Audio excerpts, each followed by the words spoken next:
You ever realize your whole life was just one long audition for people who are never watching? That was me, Sarah, the forgotten daughter, the one who got shipped off every time she sneezed, who paid the bills no one thanked her for, who smiled through dinners she wasn't really invited to.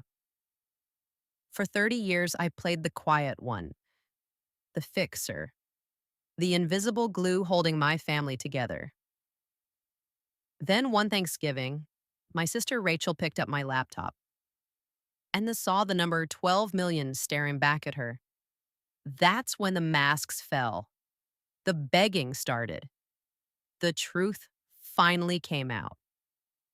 Because when a family built on lies meets a secret built on success, you find out who really deserves your forgiveness and who deserves your silence. Stay with me. You're about to hear how one dinner destroyed a dynasty and how I finally stopped being the afterthought. Do you ever look back at your childhood and realize the exact moment you became invisible? For me, it was the night my sister was born. Back then, I was 8 years old, just a quiet kid living with my parents, John and Linda Harris, in a modest home near Lake St. Clair, Michigan. Our house was small but alive. Dad whistled while making coffee. Mom wore her hair in rollers every Saturday morning, and the hum of the old ceiling fan filled the living room every summer. We weren't the Brady Bunch, but we were fine.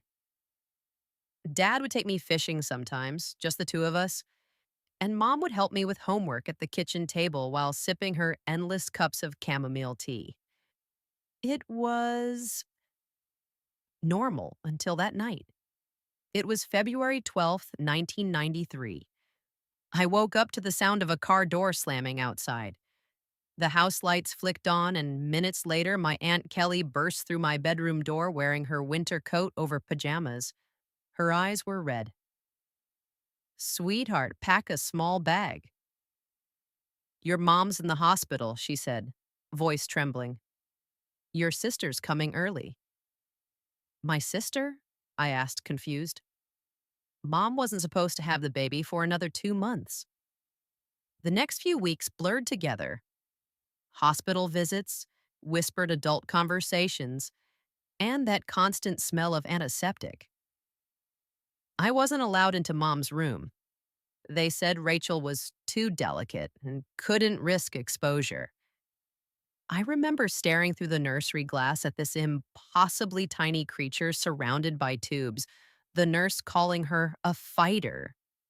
That word, fighter, became Rachel's crown before she could even crawl.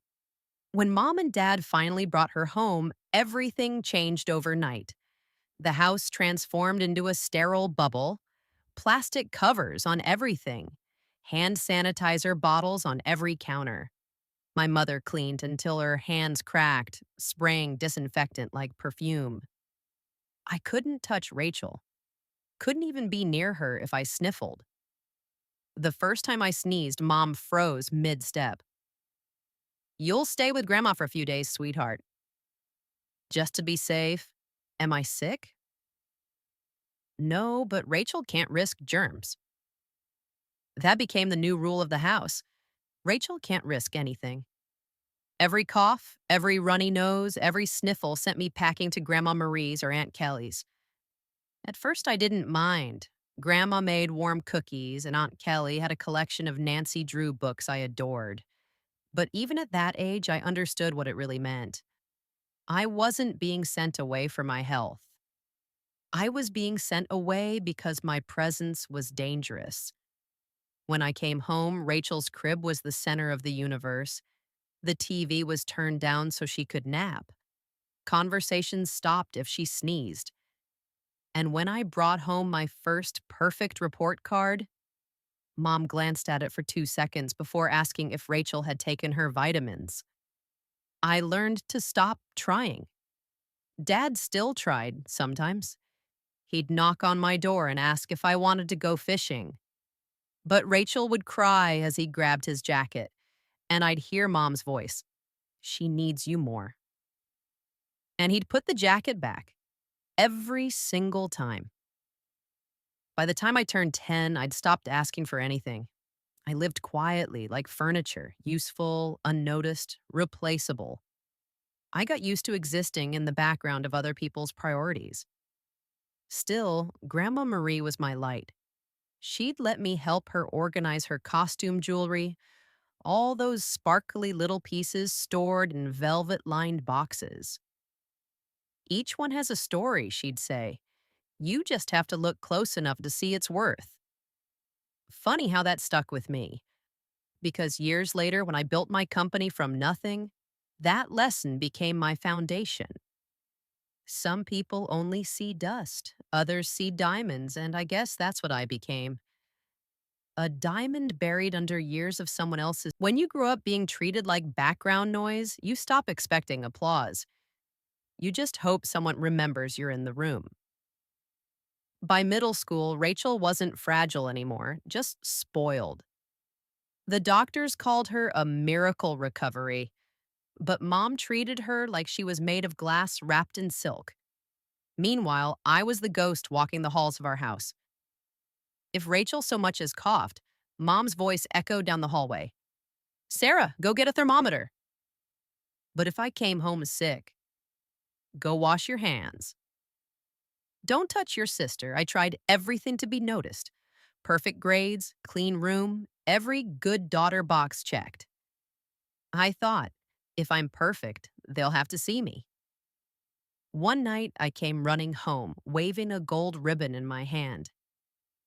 Mom, Dad, I won first place in the science fair. Renewable energy project, remember? Mom barely looked up from Rachel's new school schedule. That's great, honey. Put it in the fridge, I did. Right next to Rachel's Student of the Week certificate for good attendance.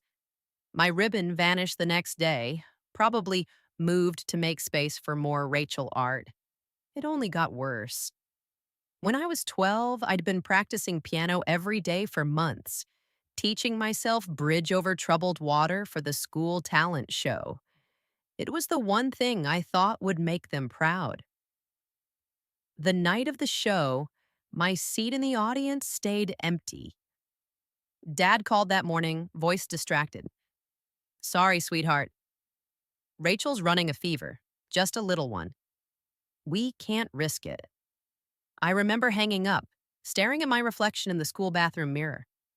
I didn't even cry. I just felt hollow. 2 weeks later, my parents and both sets of grandparents attended Rachel's 15-minute flute recital. Hot cross buns, squeaking every note. She got a standing ovation. That was the first time I realized, in my family, effort didn't matter, only fragility did. Rachel figured that out early. By 7, she had turned sick days into an art form. Mom, my head hurts. Stay home, sweetie. Sarah, do her chores, please. Or, I'm worried about my test. And suddenly, mom's on the phone getting her deadline extended. The system worked perfectly for her. The only time I felt seen was when I got sent away for safety reasons. Grandma Marie or Aunt Kelly's houses became my real home. Grandma's smelled like cinnamon and old books. I loved it there. She actually asked me how my day was. One rainy afternoon, Grandma set a jewelry box on the table. Inside were dozens of vintage brooches and necklaces, all glinting softly under the lamp. Want to help me organize these?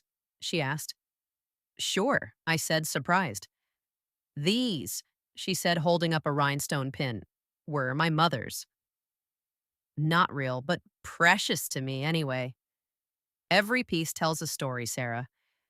People forget it sometimes I spent hours sorting, labeling, and cataloging each one, pretending I was running a museum. Grandma laughed softly. You've got the eye for it. High school wasn't freedom. It was just a bigger stage for the same old play, starring Rachel as the golden child and me as the understudy nobody watched. By then, I'd stopped trying to compete for attention. Instead, I found a new obsession: control. I organized everything: my notes, my calendar, my life. My desk looked like something out of an organizational magazine: color coded binders, sticky tabs, even a schedule taped to the wall labeled Sarah's Road to College. Rachel called me Rain Man. Mom laughed. She's just detail oriented. But it wasn't a joke to me. Order was the only thing I had power over. After school, I worked part time at Carson's Diner, a small family owned place on Jefferson Avenue near Lake St. Clair. Carol, the owner, was tough but kind. "Table 4 wants refills, kiddo," she'd call out. "Yes, ma'am." She remembered my birthday that year. My own parents didn't. I saved every dollar I could: tips from truckers, quarters from the jukebox change jar, stacking them in an envelope labeled Freedom Fund. At school, I joined everything that didn't cost money: debate club, honor society, yearbook committee. Not because I liked being busy, but because I knew what it felt like to go unnoticed. The debate team changed everything. I'll never forget my first tournament. My opponent, a smug senior from Grosse Pointe North, rolled his eyes at me before it started. By the time I dismantled his argument on renewable energy policy, he couldn't even look me in the face. I learned something powerful that day. Silence is one kind of strength, but being articulate is another kind of weapon entirely. I won state twice. My parents didn't come. Rachel had soccer games she didn't even play, just sat on the bench waving. But somehow that still mattered more. Then came junior year. The day I got my SAT results, I stared at the computer screen for 20 straight minutes before believing it. Perfect score, 1,600. I ran downstairs with my laptop. "Mom! Dad! You're not going to believe this." Mom was at the kitchen table helping Rachel with her English homework. "Mom, I got a perfect score on my SAT." "That's nice, honey," she said without looking up. "Can you keep it down?" Rachel smirked. "Yeah, some of us actually have to try, Miss Perfect." Dad chuckled. "Don't be so hard on her, Rachel. She's just wired differently." That night, I printed out the results, the proof of what I'd done, and pinned them to the fridge. The next morning, they were gone, replaced by one of Rachel's C+ English tests, with a magnet that said, "We're so proud of you."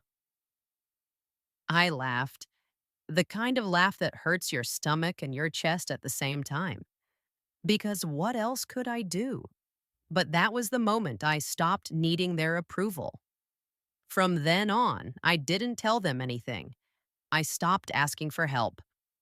When I started applying to colleges, I filled out every form myself: essays, financial aid, everything. My guidance counselor, Mr. Chen, stayed after school to help me fill out the FAFSA because your parents seem busy. By Christmas, I'd applied to 15 universities. By February, I'd been accepted into 11. Harvard, Yale, Princeton. Move-in day was supposed to feel like a celebration. For most families, it's photos, hugs, and tears on the campus lawn. For me, it was a quiet car ride with Aunt Kelly humming to the radio because my parents couldn't make it. "Rachel's got a cheer competition in Ohio," Mom said when I told her the date. "You understand?" I did. I always did. Aunt Kelly's old Honda Civic rattled as we crossed into Ann Arbor. The late August sun baked the campus buildings in a soft golden glow. Everything smelled like fresh cut grass, coffee, and possibility. "You nervous?" Aunt Kelly asked. "Kind of," I admitted. "Mostly excited to not be home." She laughed softly. "You deserve this, Sarah. Your grandma wanted you to have this." When we reached my dorm, she handed me an envelope with shaky handwriting across the front. Love, Grandma Marie. Inside was $500 cash. It must have taken her months to save from her Social Security checks. I cried right there in front of a line of freshmen dragging mini fridges through the hallway. That first night in my dorm, I sat cross legged on the bare mattress, staring out the window at the glow of State Street below. For the first time in my life, the air didn't smell like bleach or hand sanitizer. It smelled like freedom. College was chaos, loud roommates, vending machine dinners, and endless deadlines. But it was mine. No one sent me away when I sneezed. No one hovered over my grades. I could finally breathe. My major was art history with a focus on material culture, so basically the study of how objects tell stories. Everyone thought it was useless, but for me, it felt like coming home. In my sophomore year, I started working part time at the Everett and Phillips auction house in Detroit. The place smelled like old wood and history, polished floors, glass cases filled with vintage furniture, silverware, and jewelry, the kind of stuff my grandma would have loved. On my first day, my supervisor, Mr. Harrison, handed me a clipboard. You'll be logging estate pieces for cataloging. Jewelry, mostly jewelry. That word lit something inside me I hadn't felt in years. I'd spend hours in the back room with a magnifier and gloves documenting each piece.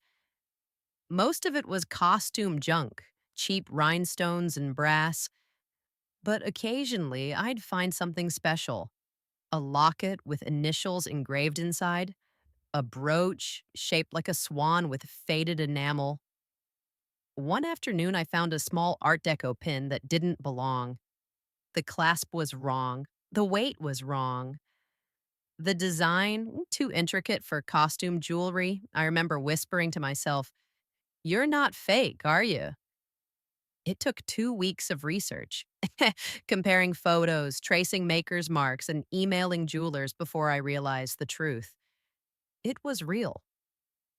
A Cartier piece from 1925 worth tens of thousands. I presented my findings to Mr. Harrison.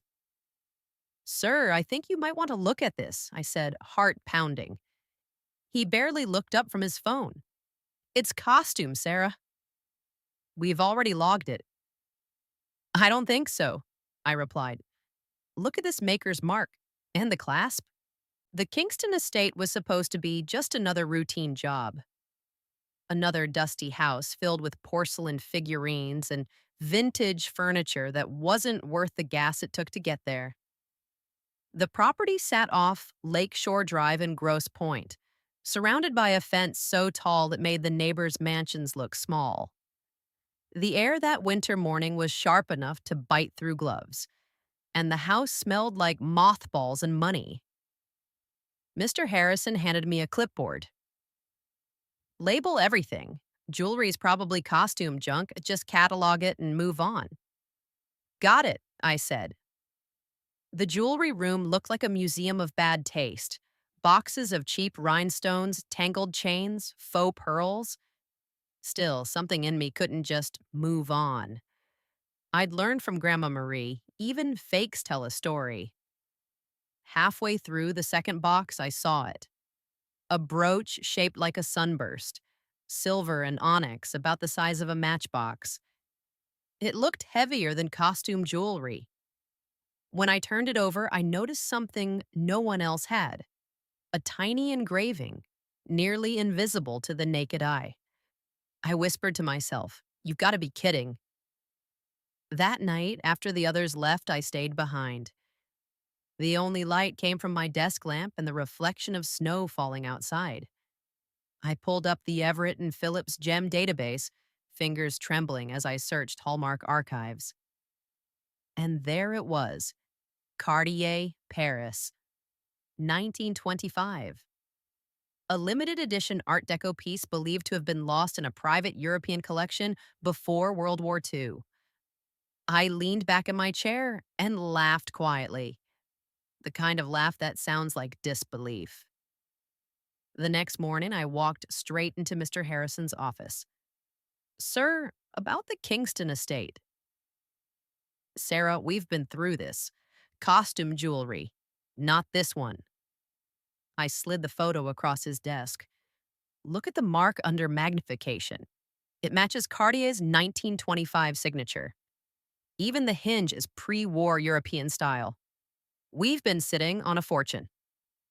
He raised an eyebrow. And you're certain? Completely.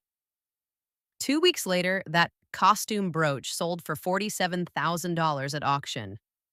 Mr. Harrison stopped me in the hallway afterward. You've got a good eye, Sarah, he said almost begrudgingly. Thank you, sir. I mean it. Don't waste it. Those 4 words hit harder than any praise my parents ever gave me. From that day on, Harrison started trusting me with more complex cases, authenticated jewelry from estate collections, rare gems with uncertain provenance. I devoured books, enrolled in an online gemology course, and spent weekends shadowing local antique dealers. Within a year, I could identify a fake ruby from 10 feet away. I didn't realize it yet, but this was the moment the invisible girl stopped fading into the background and started quietly building an empire. Of course, I didn't tell my family. To them, I was still Sarah, who works at some little antique shop. Mom's voice echoed over Sunday dinner one night. It's so nice she found something to keep her busy. Rachel snorted. Yeah, until she gets tired of playing with old jewelry. You know how people say, don't mix passion with business? Well, I didn't listen. After the Kingston estate discovery, I became addicted. Not to money, but to that rush of finding something everyone else missed. Every piece of overlooked jewelry felt like justice for every time someone had overlooked me. Mr. Harrison started giving me private estate clients, but I wanted more freedom, more say, more recognition. So I started moonlighting, quietly. By day, I was Sarah from the auction house. By night, I was Sarah Monroe Authentication Services, a one-woman operation working out of my tiny one-bedroom apartment above a dry cleaner in downtown Detroit. My first client came by accident, a local antique dealer named Mrs. Bennett, who'd seen me at an estate sale. You've got a sharp eye, dear, she said, tapping her cane on the floor. Would you take a look at these brooches for me? I'll pay me? I asked, startled. She smiled. Good work deserves reward, doesn't it? That night, under my desk lamp, I went through her pieces one by one, checking engravings, clasp hinges, gemstones under magnification. 2 of them turned out to be genuine 19th century French pieces. I wrote her a full report, neatly bound, with references and comparison photos. 3 days later, she called again. They sold for triple what I expected, she said. You've got talent, sweetheart. Word spread faster than I could have imagined. Antique dealers, estate lawyers, private collectors, all wanted the girl with the eye. But I wasn't stupid. I kept it small and quiet. No website, no business cards, just referrals. Every invoice went through a discreet consulting account under a generic name, SM Appraisals, LLC. At work, I kept my head down. Mr. Harrison had started treating me like a junior partner, but I knew the game. He saw me as useful, not equal. The breaking point came one night when he called me into his office after a massive sale. That Rothschild collection you authenticated? You did good, thanks, I said, waiting for the but I'm reallocating your commission to the team pool. You'll still get your base. I blinked. Sir, that collection brought in over $200,000 in fees. He smiled. and the company appreciates your contribution. That was it. The moment I decided I'd never let someone else profit off my work again. The next morning, I resigned. Are you sure? Mr. Harrison asked. Completely, I said, sliding my resignation letter across his desk. I think it's time I start something of my own. He looked at me for a long moment and said quietly, then don't play small. I didn't. I rented a tiny office space above a Chinese restaurant on Cass Avenue. It reeked of kung pao chicken and burned oil, but it was mine. The funny thing about success is how quiet it can be. There's no confetti, no drum roll, just a moment where you realize your rent is paid, your lights are on, and your stomach isn't twisting every time you check your bank balance. For me, that moment came at 2:46 a.m. on a Thursday. I was sitting in my tiny office above the Chinese restaurant, surrounded by open jewelry boxes and coffee cups, when I hit refresh on my business account. $86,432.77. I blinked. Then I laughed. Not the triumphant kind, but the disbelieving, almost scared kind. My last client, a wealthy widow from Birmingham, had insisted on giving me a 10% commission after her authenticated collection sold for nearly $900,000. I tried to decline. She shoved the envelope across the table and said, buy yourself something that tells the world you're not small anymore. So I did. The next day, I walked into a dealership on Woodward Avenue and bought a used but pristine Audi A6 in cash. The salesman asked, do you want to finance? No, I said, grinning. I've already financed enough doubt in my life. By year 3, I had an assistant, Jenny, a fresh faced gemology graduate who reminded me way too much of myself. Brilliant, overlooked, polite to a fault. I taught her how to read hallmarks and trust her instincts. You don't second guess the truth, I told her. She smiled. You sound like a detective. In a way, I am, I said. Except my crimes are made of diamonds. Business boomed. I upgraded from the Kung Pao office to a sleek downtown suite with a glass door that actually locked. I hired 2 more employees, opened accounts in Chicago and New York, and trademarked my name, Collins Authentication Group. To the outside world, I was just another quiet entrepreneur in sensible heels. To the jewelry world, I was the woman who could spot a fake Tiffany from across the room. But to my family, I was still Sarah, who works in that antique place somewhere. I kept it that way on purpose. Every Sunday, I'd show up for dinner in Target sweaters and old jeans, just so they wouldn't ask questions. Rachel would drone on about her marketing career, which mostly consisted of posting about her boss's company on social media, while Mom clucked over her like she'd cured cancer. Sarah, you're so frugal, Mom said once, spooning mashed potatoes. It's admirable how you make do with so little. Yeah, Rachel added with a smirk. Some of us just don't care about money, right? I smiled. You're right. I don't. That night, I went home to my $800,000 condo overlooking the Detroit River. Here's the thing. After years of being ignored, secrecy became intoxicating. It wasn't just privacy, it was power. They underestimated me so completely that I could sit across from them, wearing an authentic Harry Winston necklace, and they'd assume it came from a department store clearance rack. One Sunday, Mom complimented my cute handbag. It was her mess. I thanked her and said, got it on sale. But deep down, part of me started wondering, was I protecting my peace? It started with a phone call. Sweetheart, Mom said, her voice trembling. Your father and I are struggling a bit with bills. Nothing serious, just the usual expenses. Translation: Rachel needed something again. I leaned back in my leather chair, staring at the skyline through my office window.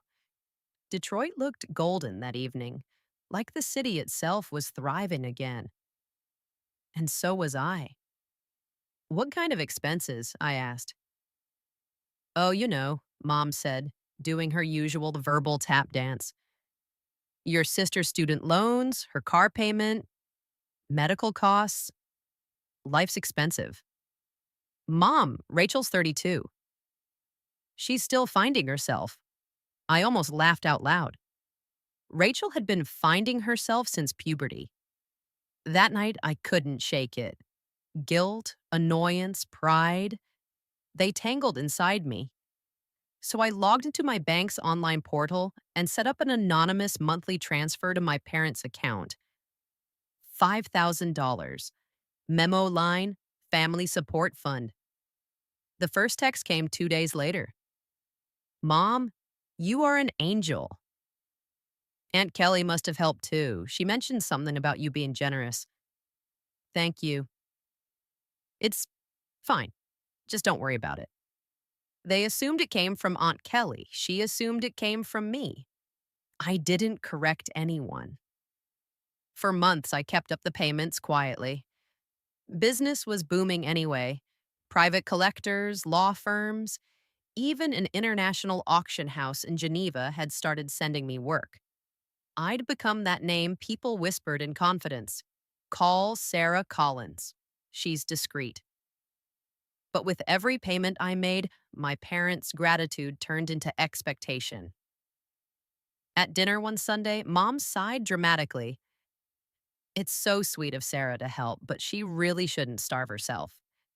She's probably living on ramen noodles. Rachel smirked over her wine glass. Maybe she should just move in with me. I've got more space. I forced a smile. I'm fine, thanks. They all laughed, and I realized they didn't want me to succeed. They wanted me to struggle, just enough to make them feel comfortable. 2 months later, Mom called again. Sweetheart, could we maybe increase the monthly help a little, just for Rachel's tuition? She's going back to school. For what? An MBA, she said proudly. At Northwestern. I nearly dropped my phone. Mom, that's a private university. Well, your sister needs a certain environment.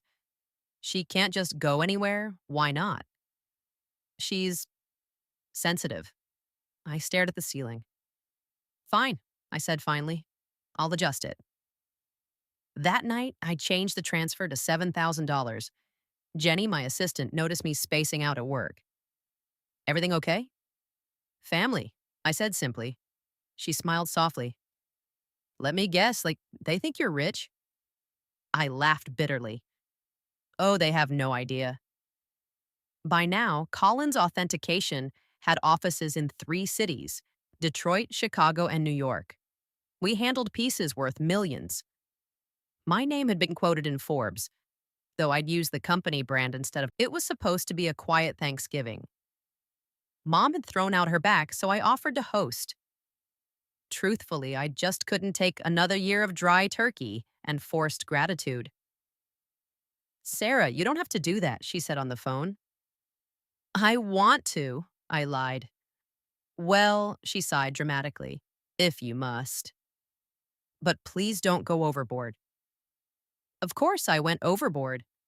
I hired one of Detroit's top catering companies, the same team that handled private art galas for my clients. Truffle mashed potatoes, maple glazed Brussels sprouts, smoked turkey, even a dessert spread that looked like something out of Bon Appetit. When the guests arrived, a small army of aunts, uncles, and cousins, they acted like I'd brought them to the Ritz. Rachel sniffed the air and smirked. Store-bought stuffing? Wow, Sarah, really going fancy this year, Mom laughed. She tries. I smiled through my teeth. You're right, I said. This meal cost more than your car, Rach. She blinked. What? Nothing, I said sweetly. Dinner went smoothly at first. Wine flowed, conversation hummed. For once, everyone seemed happy, or at least too full to criticize me. Around dessert, I excused myself to check my laptop upstairs.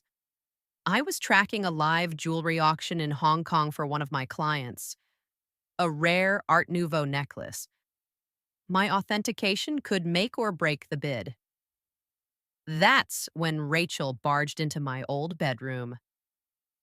Borrowing your charger, she said, already unplugging my laptop. Wait, Rachel. Too late. The screen was still on. Opened my business dashboard. $12,428,931.04. For a moment, she froze. Her eyes widened, then narrowed.